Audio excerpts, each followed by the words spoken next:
Doğrudan da klassik mərsiyələrimizdə xüsusi bir dad var, elə deyilmi? İndi oxuyacağım mərsiyə xanım Səkinənin ürək yandıran fəryadı və Zəminxarənin naləsi ilə daha da qəmli hal alır.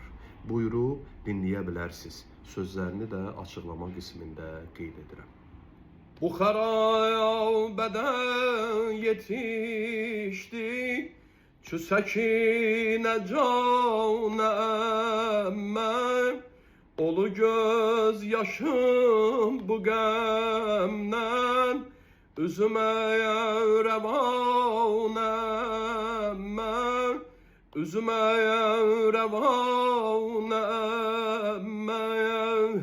düşər hər zaman xəyalə, o cəlal u şən u şəkət, gəlirəm belə fəqanə, mənə üz verir bu riqqət, məni bağrına basardı, şəh-i kişvəri şəhadət, o cəlal-u cavhidən yox, dəxi bir nişanəməyə, dəxi bir nişanəməyə.